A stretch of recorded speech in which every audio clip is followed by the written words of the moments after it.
Harley WLA, or big twin, flathead big twin. Oil pump, bog standard bit of kit. Absolutely horrendous idea. A lot of Harleys suffer from wet sumping, which is basically there's check valves in here, check balls in here, and a lot of the trouble you get is they're called wet sumping. If you leave it for ages, you'll have a big puddle of oil on the floor. Isn't really an issue. The minute you fire it up, scavenge pump will clear it, or it'll smoke for 10 minutes, but then it will clear itself. Yeah. Some take a couple of days, some will do it overnight, some will take a month. They will all realistically do it at some point. That's why the military ones have the hole in the back of the skid tray to let the oil drain away. Yeah. It's just I suppose in quotes, a design fault as such. You'd always get somebody that will say mine's never leaked, never done anything, blah blah blah blah blah. That's a very rare occasion, you know. Generally they all look weak by a little bit. The only things you can do realistically is strip it down, clean all the ball seats, new balls, new springs, and then you've got half a chance, you know. Yeah. And check the rotor vanes, that's all. So very simple. You've got 3 ball bearings in there. Okay, so 1, 2, 3. So pop them out. You've got a spring there. This one was leaking like an absolute pig, but there instantly is one of your answers.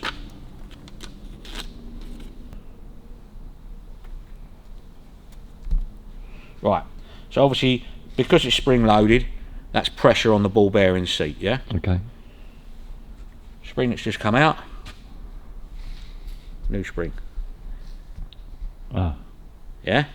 Yeah. So a major difference in that, which obviously won't hold that ball down on the seat as hard as the new spring will. Is it better to be too long or too short? Or? Well, these ones are actually, what was the dimension, Robin? 15625. 25. That's the spring length that is stated in the Harley Davidson manual, yeah? Yeah. So they're our new ones. Very, very slightly longer, hardly anything in it. So we know that that's ballpark the right length spring. And clearly that other one was far too short. So let's get them out of the way. We've got one new spring, we've got to check that ball bearing.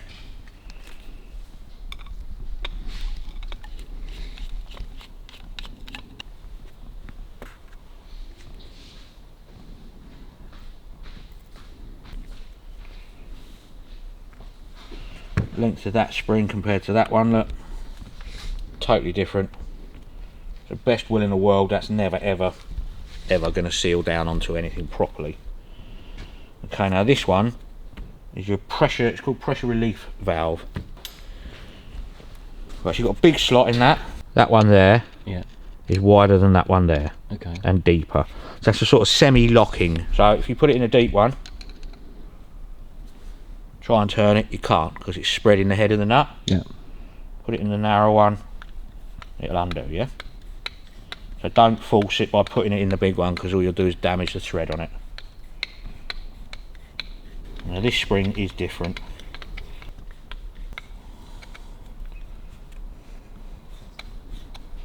Okay, so you've got a much stiffer spring in there, which is correct.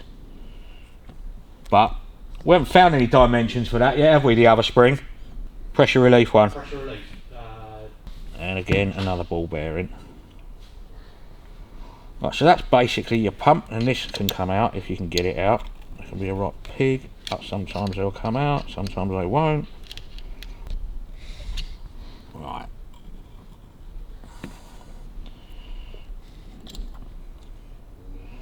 And there are your 2 vanes with a spring in the middle. That's your rotor. It's good, isn't it? Bang it and it goes back in again.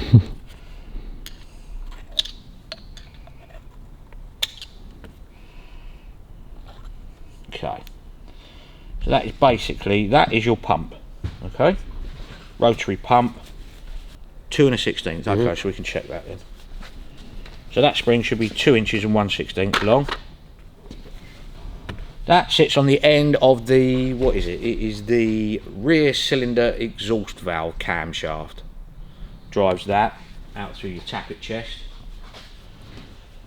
Okay, so that just sits in on drive from the end of the camshaft, yeah? You've got a shuttle valve in there. So give it a squirt up. Get all the oil and crap out of it. Hear that? Yeah. It's called a shuttle valve. As long as you can hear that moving, it's okay. When was if it's not moving? Then it's not okay, I know, but how would you fix it? You can get them out. It's very, that's just peened over the end of that. All it is just a little tiny valve, that's all it is.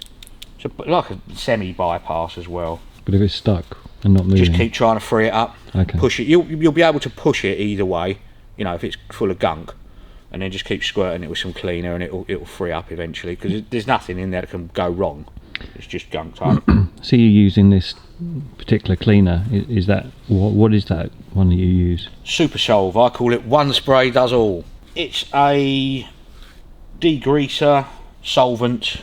It evaporates very quickly. Yeah. So you don't leave an oily residue on anything. So it'll clean off oil, clean any debris out of holes and things like that, because it's nice high pressure and evaporates straight away pretty much.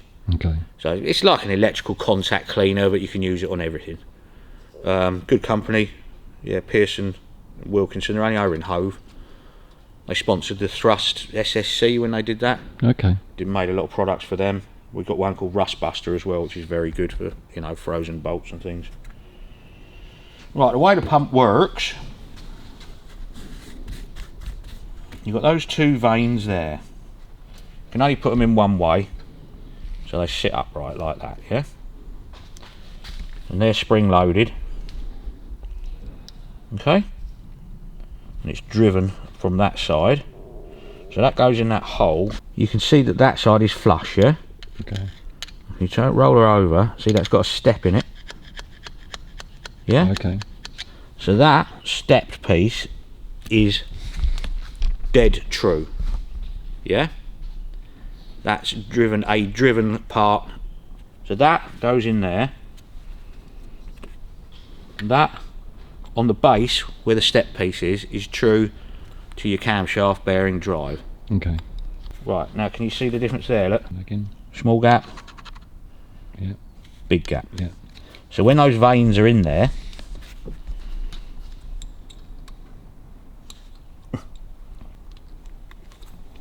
right, okay, can you see that there? So that's pressurised against the outer casing. So there's a screen of oil in there. Right. So as that goes round, it's pushing the oil. The gap, that oil that's in that gap, yeah? Yeah. So you've got no gap there, so you've got no pressure relief there. So that's pressurising the oil up, feeds it into the parts of the oil pump where it wants to go. So that's how your pump works, yeah? Okay. So that's rotating at camshaft speed, which is pretty damn quick. Yeah. Okay, so that film of oil that's in there, or, you know, 1 millimetre worth of oil, that's your pump. That's what blows it up, yeah? Right, okay. Clean him out. Right, so that's basically your internals of the oil pump. You've got your rotor, the vanes, 3 ball bearings, 1 big spring, that cap, and that's adjustable for pressure relief. Right, so basically that's just a cast iron lump of metal. Right, and we want to look at our ball bearings. Can you see there's a ridge mark there where my fingernail is? It's very hard to see. Just that line there. Yeah, I think so. Yeah? So that, whichever way you rotate it, it'll always come up with a line somewhere. So that won't seat properly in the bottom. If you're in any doubt at all, always put a new ball bearing in it. Okay, right, so the next thing to do is, this is a tool I've made. Ball bearing, old screwdriver, ball bearing the same size as that, yeah? Yeah. We'll weld him on there. So what you want to do, being as that's cast iron, it's very soft. That's your standard valve grinding paste. What kind of grade is that? fine. Normally they come in a tin like that. You got thick on the bottom, fine on the top. So you want a little bit of valve grinding paste on the end of your ball bearing. Thank you. Thank you. Right, so down in your 3 holes, can you see where the ball bearing seats in there or not? Yeah, possibly. Well, you want that. That's all dirty and horrible. You can't really see it there, but let's grind one and then you'll see the difference, okay? So you just put that in. Don't have to go mad at it.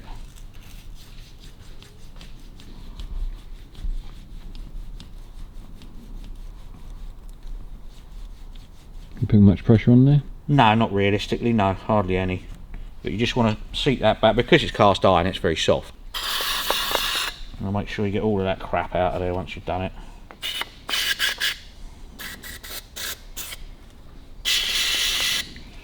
Right.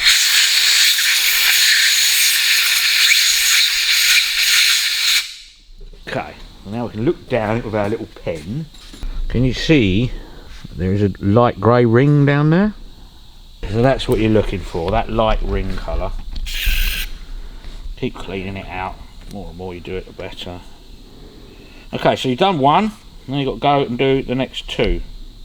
Okay? Okay. Which are quite deep.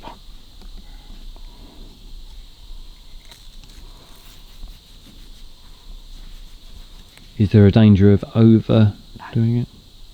No. No, you can't really overdo it. And what happens if you underdo it? Then it's not going to seat properly. It won't seat properly, yeah. You want to get that's why you use the same size ball bearing. Yeah. Just to tap it down in there properly. And if it doesn't seat properly, it's going to leak. It will leak. The other way of doing it as well is because cast iron is so soft, you can put a ball bearing down there with a punch and actually tap it. Okay. And it will seat it, but I generally prefer to do it this way. Hasn't it got to move though?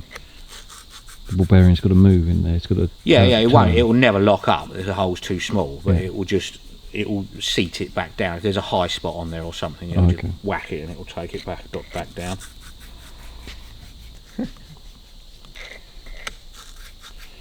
Right, that's probably enough. Give that a squirt out.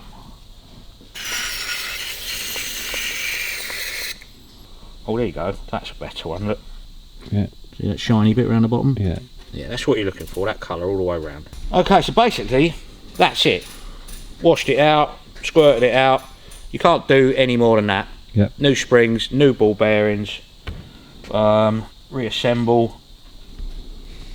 Give her a little bit of grease, just a tiny bit, just to form a bit of suction around it.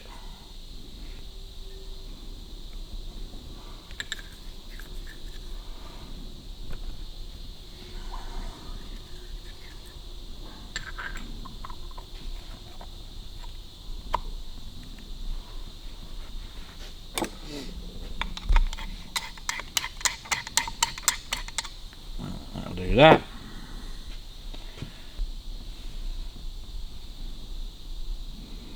Little bit of grease on your veins. Right, when you put these in, yeah, it's very tempting to push one all the way in. Okay. And then try and slide the other one. Don't do that, because you'll put a kink in the spring. And then you've got no pressure for the veins. Yeah. So you want to hold one slightly out, hold the other one slightly out, push them together, and then slide her in like that, yeah? Okay, so your 2 standard springs are that one. So we put a new ball bearing in there. If you can, every time use a new ball bearing if you can. Yeah. If you're stuck and you're just trying to repair it the best you can, then yeah, but if you can put new ball bearings in, always use them. So he just plops down in there, or throws it on the bench like that. New spring, and the cap. There's no sealing washers on them or anything, they're just, that's it.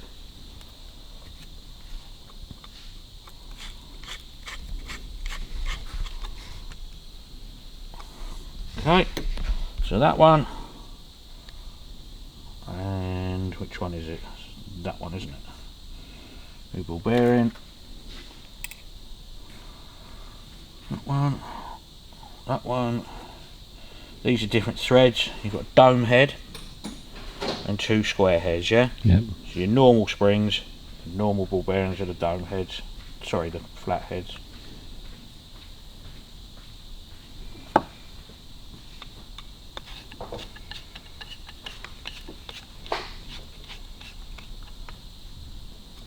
Right, so let's measure that spring. We said 2 1/16, didn't we?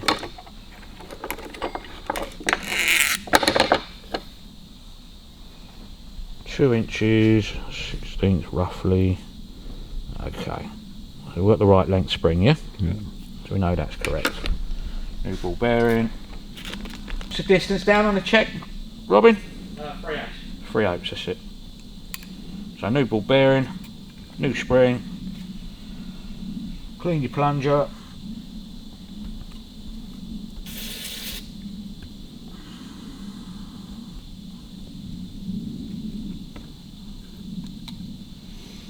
Small screwdriver.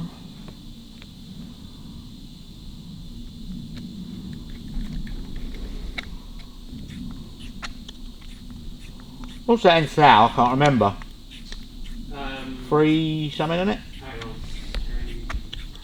Oh no. 375. 375. Right, so that is adjustable up and down for your pressure relief, yeah? So we know we've got to come down 375 thou. So 1, 2, 3, 75. So from the top of your oil pump to the top of the screw, okay, so we've still got to go down that much. See the gap there at the bottom of the vernier? Yeah. We've got to screw them down that much more. We've still got a very slight gap underneath there, see it with the white? Yeah. So just a touch more.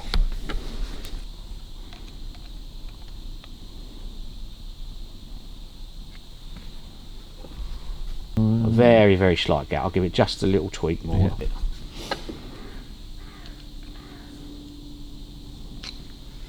Right, that's it basically. If you're putting it straight on the bike, squirt oil everywhere. Before you connect everything up, fill that up with oil. That's your inlet pipe, yeah? Yeah.